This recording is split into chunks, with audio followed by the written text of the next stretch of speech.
¿Dónde están los extraordinarios?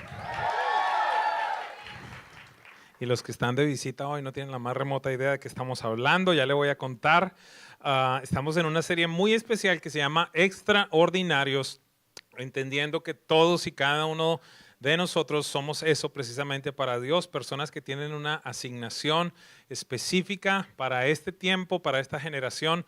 Así que le doy la bienvenida a todas las personas y tomo también un momento para las personas que nos visitan a través de la página web, la aplicación, Facebook, Twitter y ¿qué más? Instagram, ¿verdad? Por todo lado. Y YouTube, muy importante.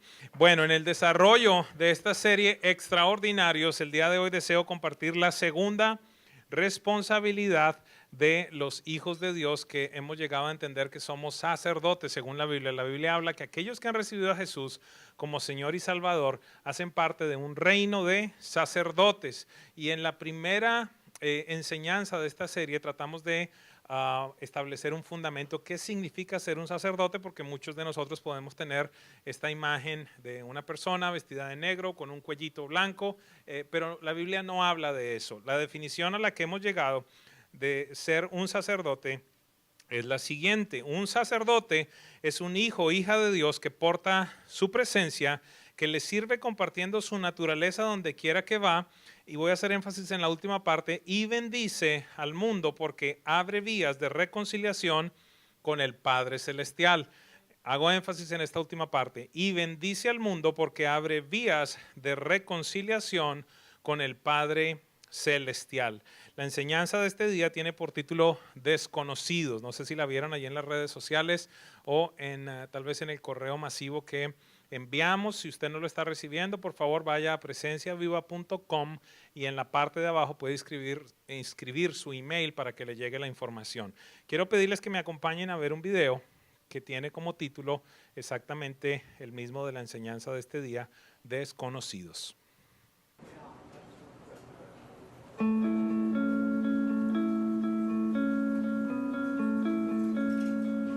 Él es Andrés. Andrés se convirtió en seguidor de Jesús hace 2 semanas. Aún sigue dando sus primeros pasos. Se hizo creyente aparentemente por Carla, y ellos no se conocen. ¿Cómo puede ser esto posible? Bueno, veamos cómo sucedió. Carla amaba a Jesús desde muy temprana edad y durante la universidad su vida fue de gran impacto a sus amigos. A pesar de que los estudiantes se exponían a muchas tentaciones, ella no fue parte de eso. Ella estaba comprometida con su fe que inspiraba a su amiga con quien ella vivía. Liz le confesó a Carla que ella quería tener eso que le hacía tener esa fe, y ella creyó. Años después, en el primer trabajo de Liz, conoció a Jorge. Jorge fue atropellado por un conductor alcoholizado cuando él tenía 13 años. Él aún tenía resentimiento y coraje por lo sucedido. Jorge y Liz se hicieron amigos y no pasó mucho tiempo cuando empezó a ir a la iglesia con Liz y su esposo. Después de un tiempo en la búsqueda de respuestas, le entregó su vida a Cristo.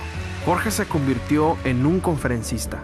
Cuando él se convirtió en creyente, Jorge tuvo una nueva perspectiva de la vida. Expresaba públicamente y sin rencor lo que le habían robado y lo agradecido que estaba por la segunda oportunidad que se le había otorgado. Un día él compartió sobre cómo superar las dificultades y escoger la alegría. Fue un mensaje que tenía tanta pasión que inspiró a las personas a compartir su video en internet. El video de Jorge también inspiró a Mario. Si alguien realmente necesitaba ser inspirado, era él. Tenía muchos problemas. Vivía como un esposo indiferente, un padre ausente y un pésimo amigo. Nadie lo odiaba más de lo que él se odiaba a sí mismo. Todo eso cambió el día que miró a Jorge en ese video. Él rindió su miserable vida a Dios y fue transformado. Ahora él sabía lo que tenía que hacer. Mario trabajó duro para rescatar a su familia y al mismo tiempo empezó a trabajar con jóvenes adultos que se encontraban en peligro de echar a perder sus vidas. Uno de esos jóvenes era Andrés. Andrés nunca conoció a su padre. Siempre estaba brincando de una mala decisión a una peor. Por eso mismo siempre tenía problemas con la ley. Nadie le había enseñado cómo tener una vida digna. Y todo eso terminó cuando conoció a Mario. Él se convirtió en la figura paterna que Andrés nunca pudo tener. y con él aprendió sobre honestidad, autocontrol, integridad y de dónde venían todos esos principios. 2 meses después, Andrés realizó un acto público de su fe en Cristo. Y por supuesto, Mario estaba ahí. Ahora puedes ver la conexión. Andrés fue impactado por Mario, que fue influenciado por Jorge. Jorge recuperó la alegría con Liz, que conoció a Jesús gracias a Carla. Gracias a que Carla compartió su fe, la vida de Andrés fue transformada. Interesante, estas 2 vidas conectadas no se conocen y nunca se conocerán.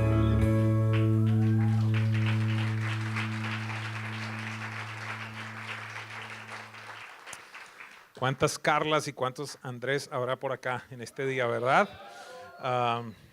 ¿Por qué no toma un momento quizás en la semana y ora por esa persona que fue la causante de que la persona que le compartió a usted de Jesús conociera de Jesús? No sé si me estoy haciendo entender. Somos el resultado de una cadena y por eso me gusta mucho cómo se llama este video, se llama Desconocidos.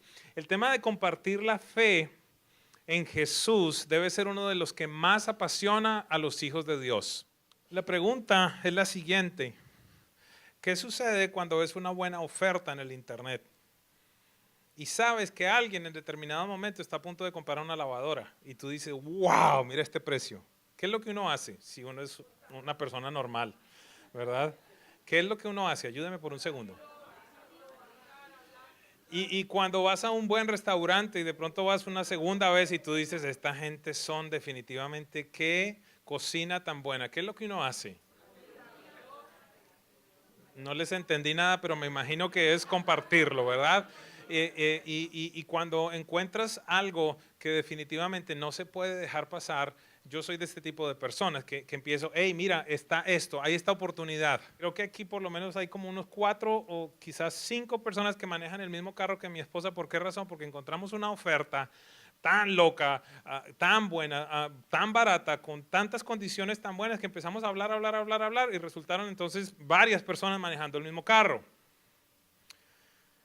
La pregunta es, ¿qué ha hecho Jesús en tu vida? Y si Él es digno de que tú lo compartas, porque nadie se puede escapar de esa oferta. ¿Sabes?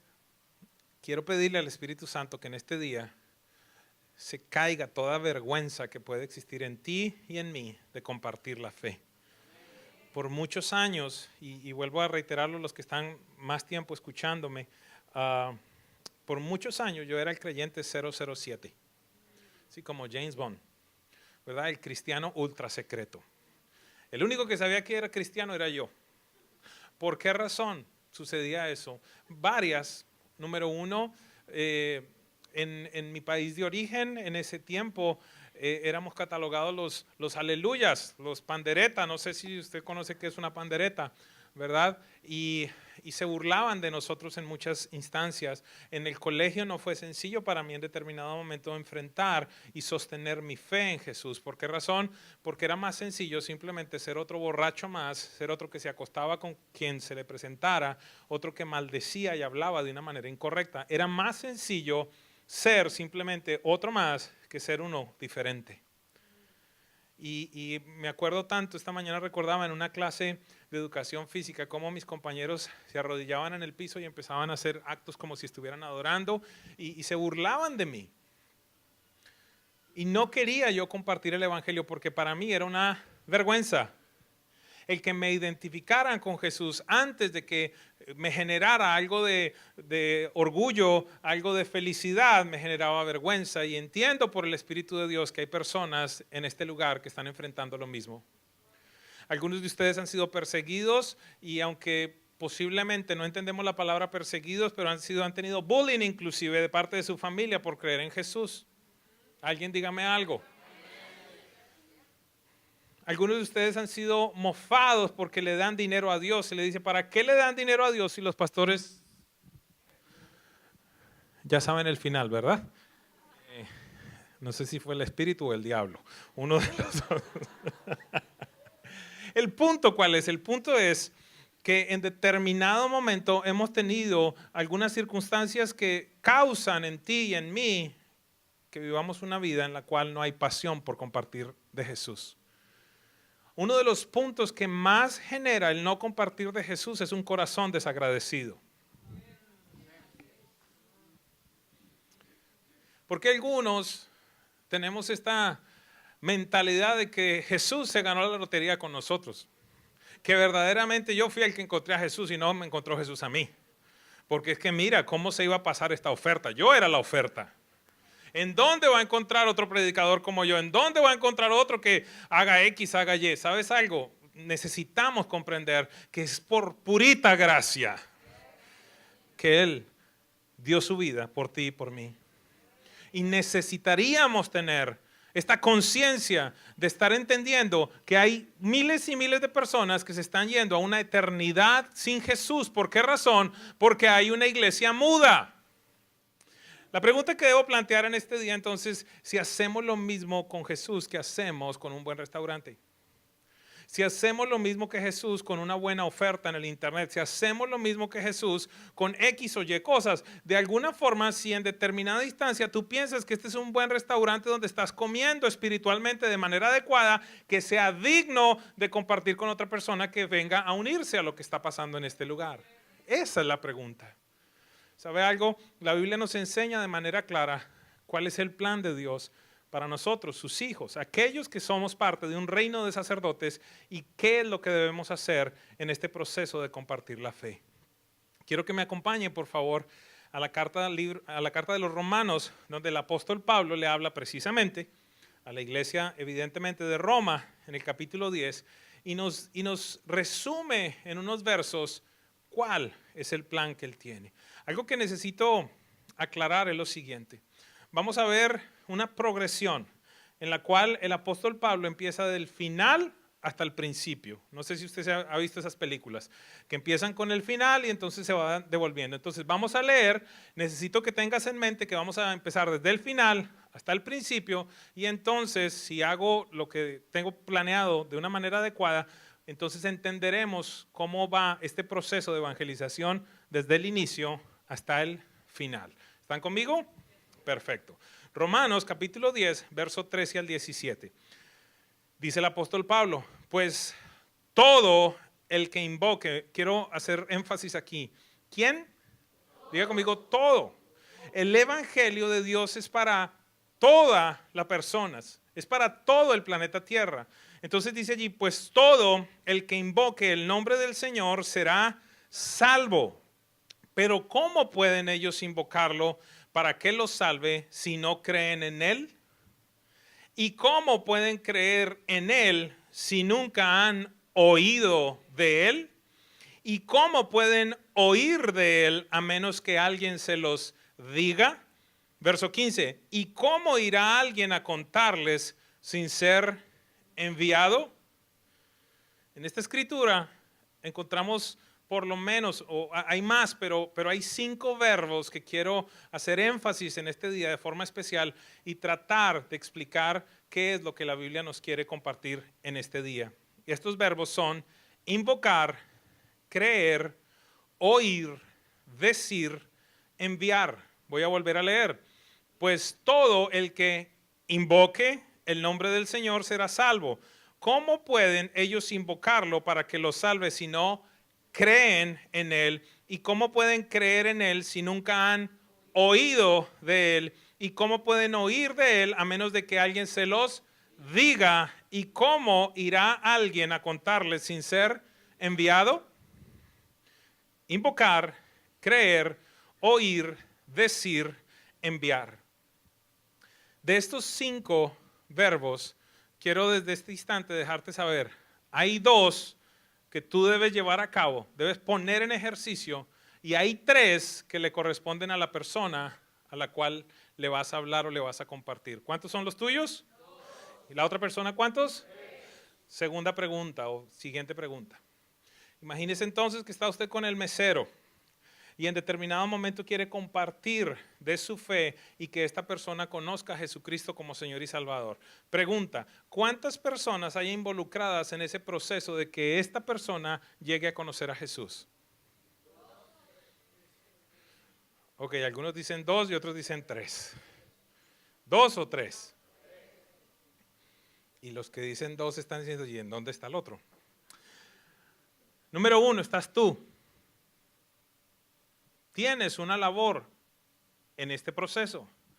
Número dos, está el receptor, la persona que está escuchando. Pero número tres, está la persona del Espíritu Santo, que es la que convence. El gran problema que ha tenido la iglesia por mucho tiempo y que en determinada instancia los cohíbe de compartir el evangelio es que piensan que en ellos está la responsabilidad de convencer a la persona. Tú no tienes la capacidad de convencer a nadie. Yo no tengo la capacidad de convencer a nadie. El proceso de convencimiento, la Biblia claramente lo establece en quien descansa. Jesús dijo, Él, hablando del Espíritu Santo, ¿qué va a hacer? Convencer al mundo de pecado, de justicia, de juicio. Es el Espíritu Santo el que se encarga. Sin embargo, necesitamos encontrar, ahora lo vamos a ver, que hay una responsabilidad que es tuya, que es mía, que nadie más la puede hacer. Eso es lo que necesitamos identificar.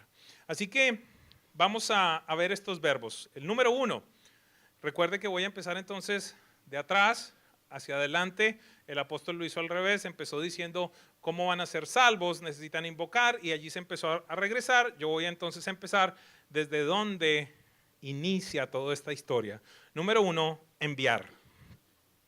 Al ascender al cielo, Jesús dejó una instrucción muy clara a sus discípulos. ¿Hay alguien aquí discípulo de Jesús? Todos nosotros deberíamos serlo. ¿Cuál es la instrucción? Mateo 28:19 dice, por tanto, vayan y hagan discípulos de todas las naciones, bautizándolos en el nombre del Padre, del Hijo y del Espíritu Santo.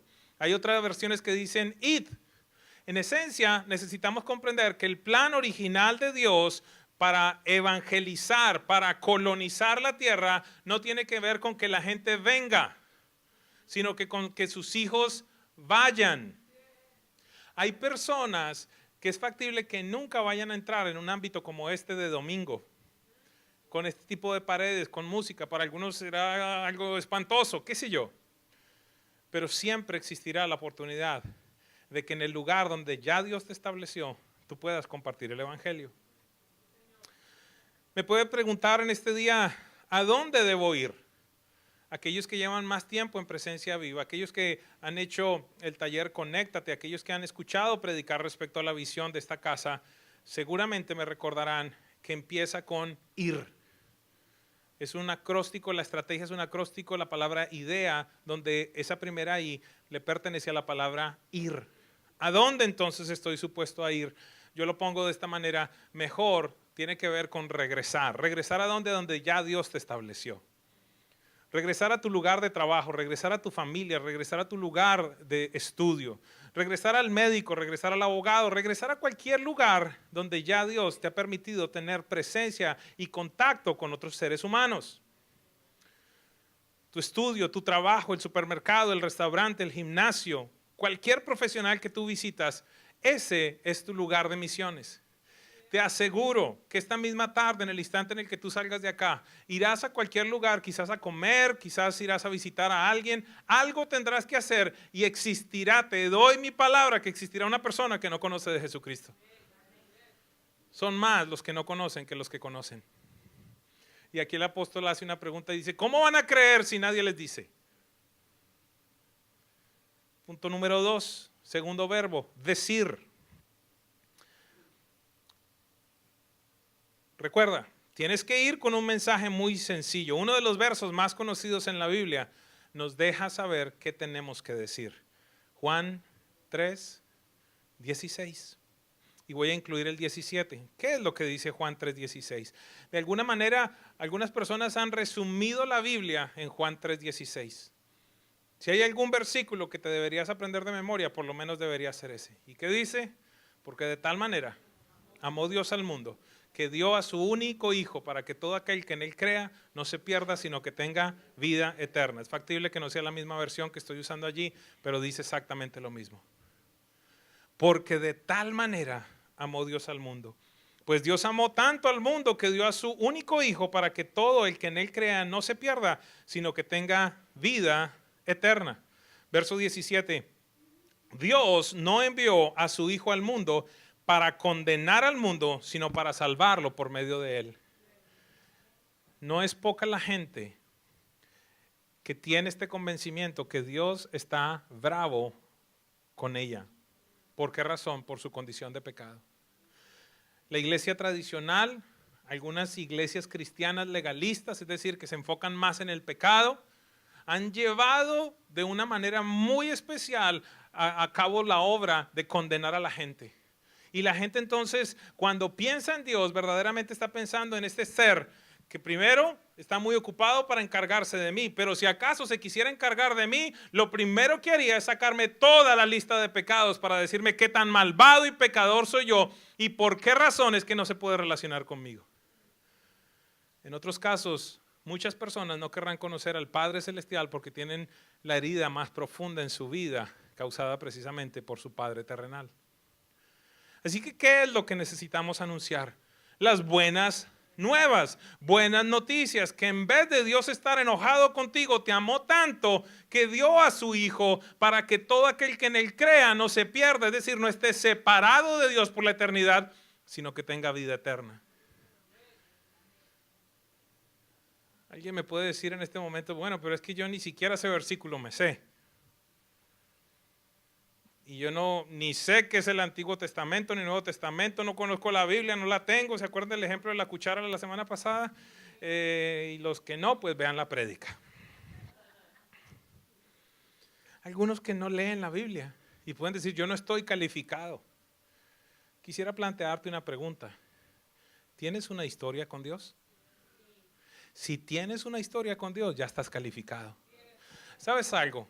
A ti te pueden refutar tu doctrina, es decir, lo que tú crees, refutar tus puntos de vista, que si la salvación se pierde, que si no se pierde, que si las obras, que si no las obras, que si el milenio, premilenio, todos los rollos, que si hay ángeles, que si no hay ángeles, todo te lo pueden criticar, todo te lo pueden reversar en determinado momento, todo te lo pueden argumentar, pero dime quién va a argumentar tu historia.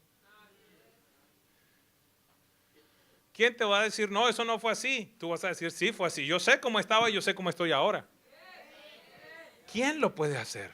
Nadie. ¿Por qué? Porque es tu historia. Y en esto hay todo tipo de vertientes.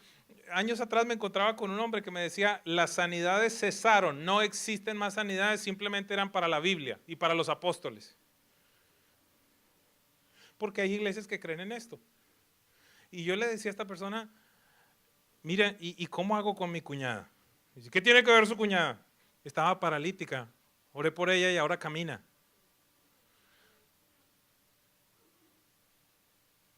Silencio. ¿Quién puede argumentar eso conmigo? Lo mismo que le pasó al ciego allí en Juan, ¿recuerda? Lo llevan ante las autoridades, lo llevan ante los sacerdotes y ¿tú qué dices? ¿Qué fue lo que te hizo este hombre? Y dice, yo lo único que sé es que era ciego y ahora veo. Exacto, lo mismo es lo que tú tienes que decir. Mira, sabes que yo no me sé el versículo que el pastor dijo, no sé ni la dirección donde queda presencia viva. Lo único que sé es que era un desastre y ahora que conocí a Jesús, soy una nueva persona.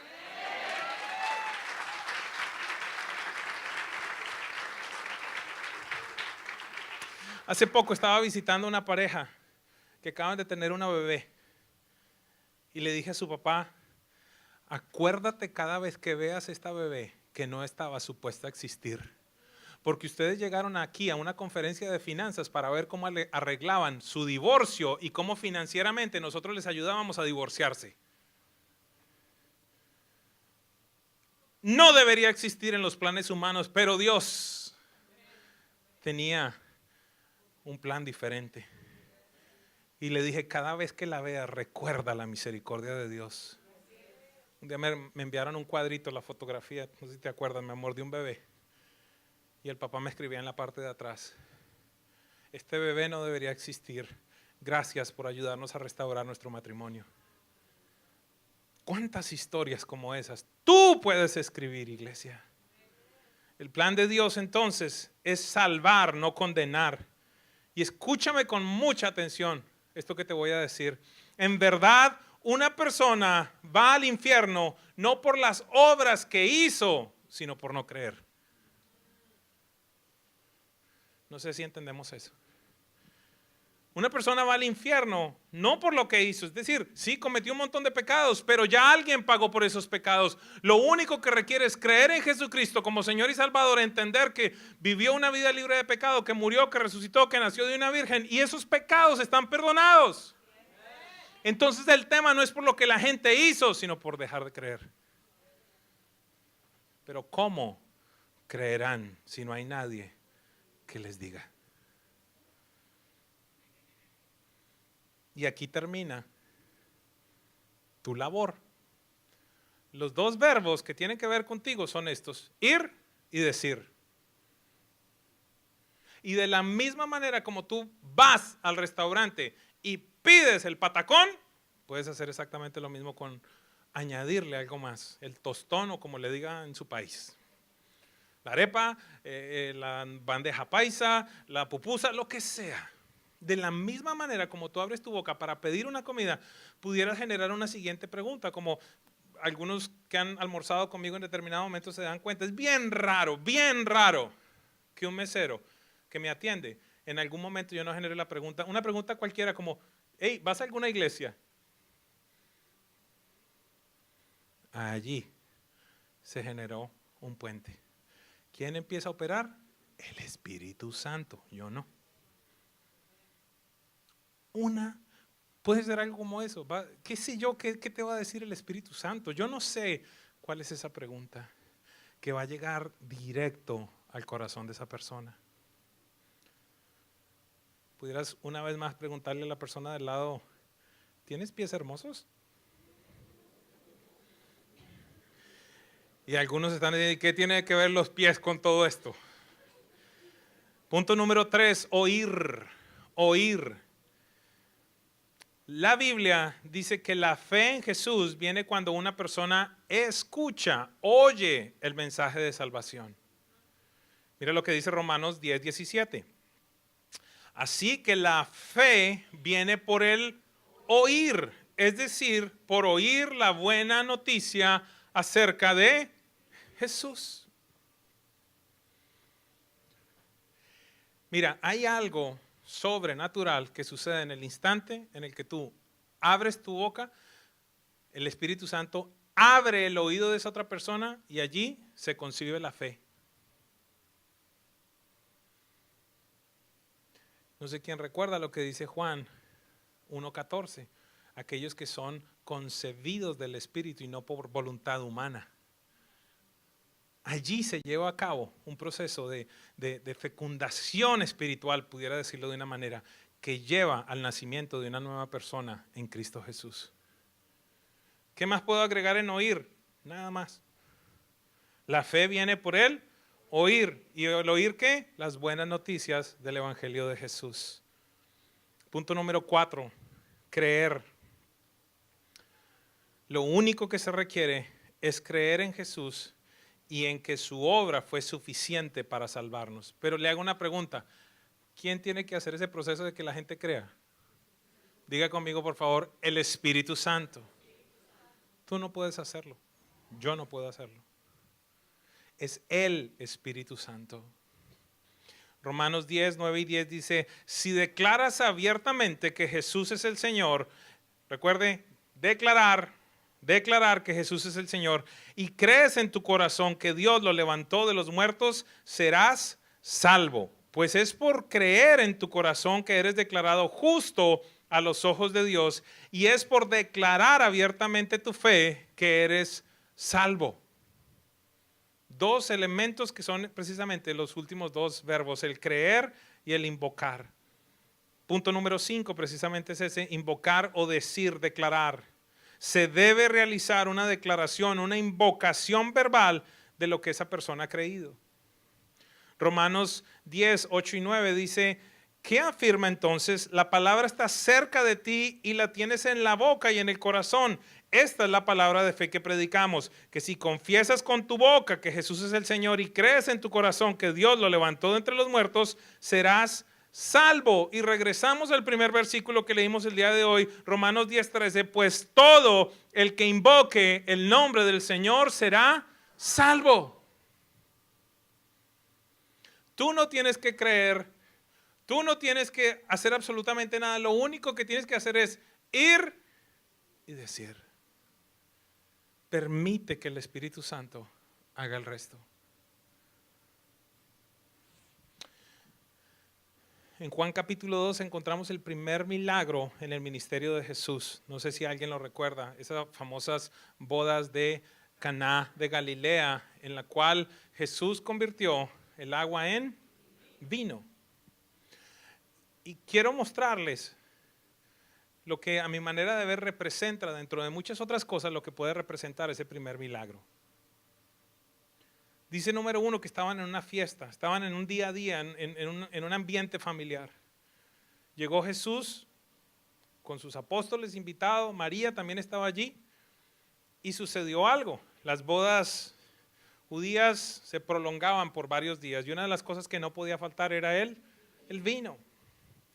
Y parece que viene un momento de vergüenza para el novio. ¿Por qué razón? Porque vienen y le dicen a María, mire, se nos acabó el vino.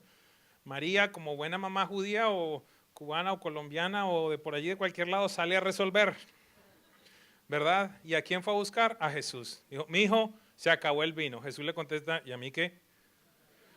Yo estoy invitado, se acabó el vino. Yo me imagino que en esa orden había algo diferente, como que, hijo, es el momento para que empieces a operar ministerialmente.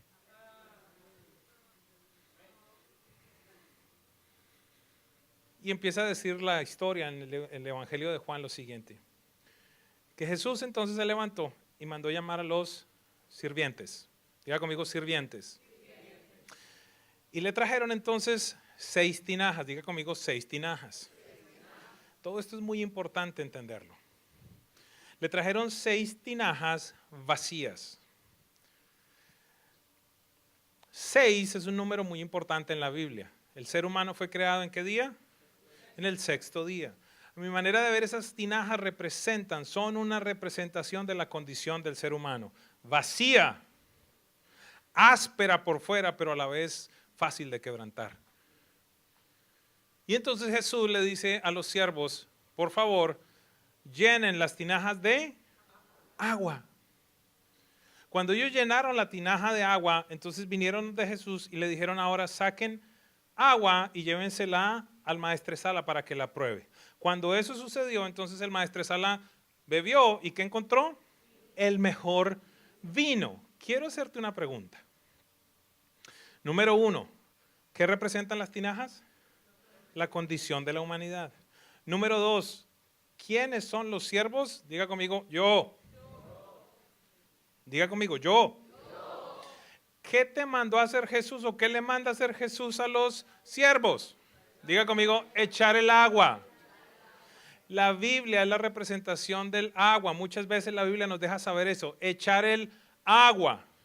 Pregunta, ¿quién transformó el agua en vino?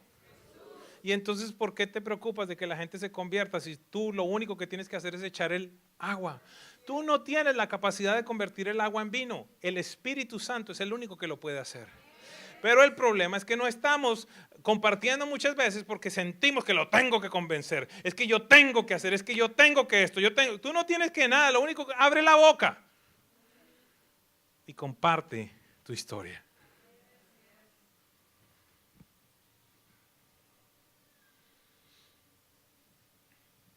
Una última vez, le pudiera preguntar al del lado, ¿tienes los pies hermosos?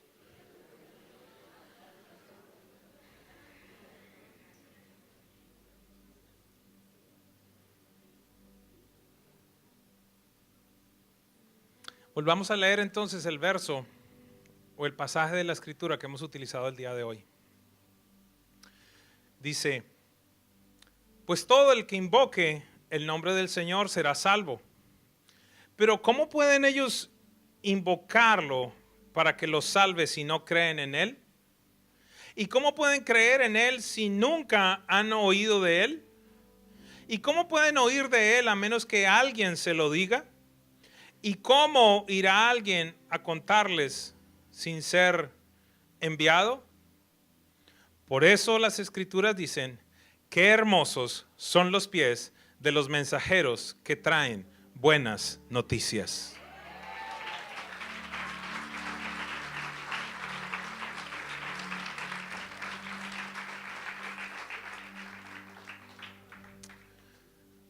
En tiempos bíblicos, obviamente si hubiese entendido de una mejor forma este proceso, porque tú y yo vivimos en una época en la que hay carros, calles con asfalto, aceras, medias, zapatos, lugares donde te hacen el pedicure. Aunque a algunos jóvenes no les ha llegado la revelación, hay algo que se llama talcos y que no les ha llegado esa revelación, y por eso ese, como decía en la mañana, ese olor demoníaco que muchas veces allí, Dios mío, toca reprender un espíritu inmundo allí, ¿verdad?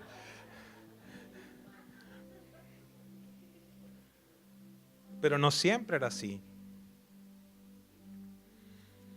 En los tiempos de la Biblia entonces caminaban grandes distancias. Y ponte a pensar en algo tan sencillo como que no existían corta uñas.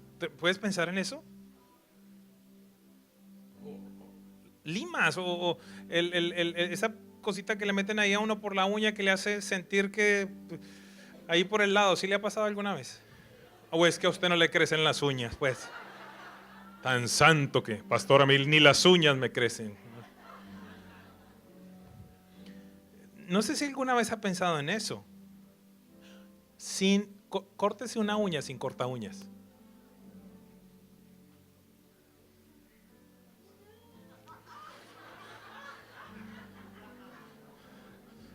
Espero que no hayan tomado foto de eso. ¿Okay? Solo está en YouTube y hay 6,000 suscriptores y 40,000 en Facebook. No hay problema.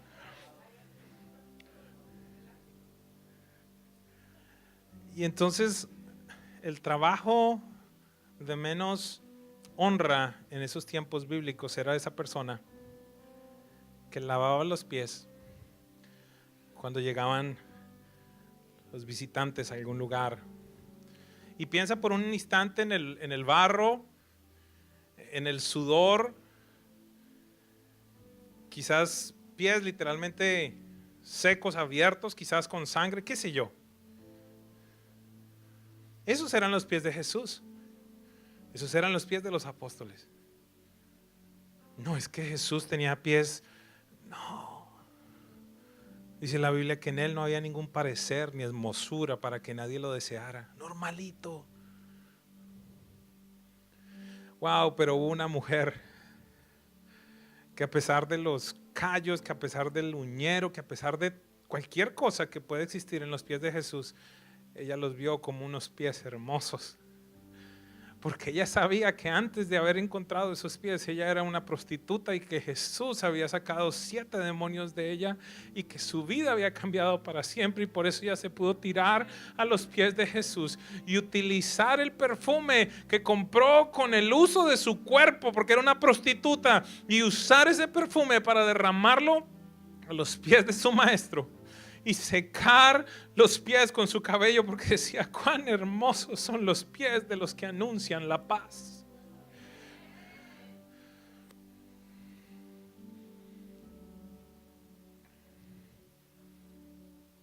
Tú eres, o por lo menos estás supuesto a ser, uno de los que anuncian la paz. La paz de Dios con la humanidad. Como dice la Biblia, tú y yo estábamos muertos en delitos y pecados. Alguno puede decir: wow, pero ¿qué tipo de historia tiene? La historia de alguien sin Jesús en su vida. La historia de alguien que en algún día la encontró y todo cambió. Vino propósito, vino el espíritu de adopción, por el cual puedo llamar al Padre, Padre. Vino la esperanza de la vida eterna, vino el Espíritu Santo a vivir dentro de mí. ¿Cómo me voy a callar?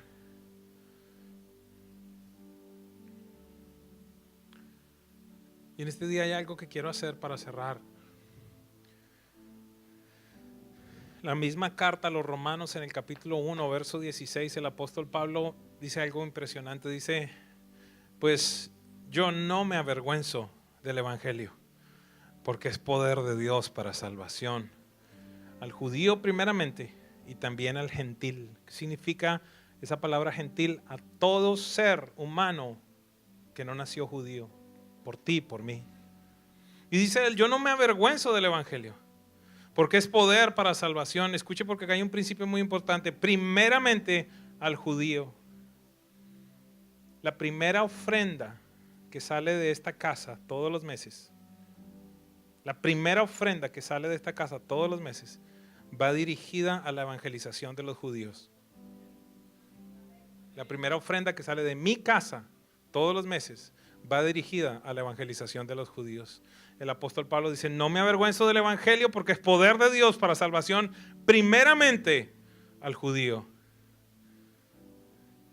y a los gentiles. En este día es factible que haya personas en este lugar que, al igual que yo, eran el cristiano 007 hasta este día. Es factible que en este lugar me esté escuchando personas que sienten vergüenza por compartir su fe. Es factible que hayas sufrido humillación, desprecio, que se hayan burlado de ti, que te hayan dicho un montón de cosas tus familiares, que ahora en el colegio es más cool ser agnóstico o ser ateo que un idiota creyente que todavía cree en la creación y no en la evolución.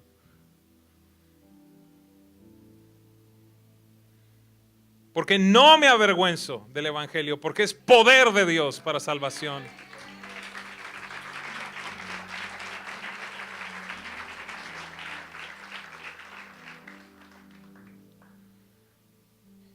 Y es factible que estés en ciertos ambientes sociales donde es más cool, donde el trending es cualquier otra cosa. El consumo de drogas, quizá la vulgaridad, preferencias sexuales, yo no sé qué. Yo he caminado en ciertas calles con mi esposa donde yo soy el que me siento raro por ir caminando con una mujer.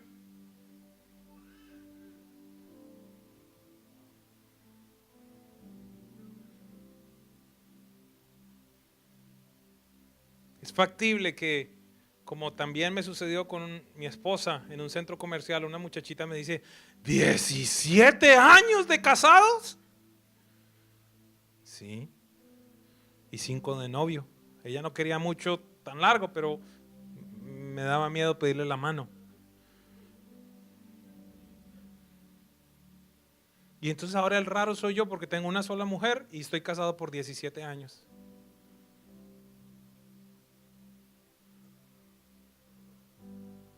No te avergüences del Evangelio. Quiero decirte algo. Si tú te avergüenzas del Evangelio, verdaderamente te estás avergonzando de Jesús. Este día quiero invitar a aquellos seres humanos comunes y corrientes que pueden decir, ¿sabes qué? Yo soy de esos que me siento, prefiero que nadie se entere de mi fe. Me da miedo en determinado momento, me da vergüenza en determinado momento. Y yo quiero pedirle al Espíritu Santo que hoy te visite de una manera especial. Hoy nos vamos con una certeza en nuestros corazones. Hemos sido llamados a hablar de Jesús. Solo tenemos que tomar la iniciativa, entendiendo que nuestra historia tiene poder y que la mejor noticia es Jesús. Eso es lo que necesitamos, un mundo lleno de buenas noticias. Los esperamos la próxima semana en Presencia Viva. Mientras tanto, recuerden, tenemos la aplicación, YouTube, Instagram, Facebook. Por ahí nos podemos comunicar continuamente. Dios te bendiga y déjanos saber qué otras cosas está haciendo Dios en tu vida. Nos vemos. Si este mensaje ha edificado tu vida, escríbenos a info@presenciaviva.com o te invitamos a visitar nuestra página web www.presenciaviva.com. Hasta la próxima.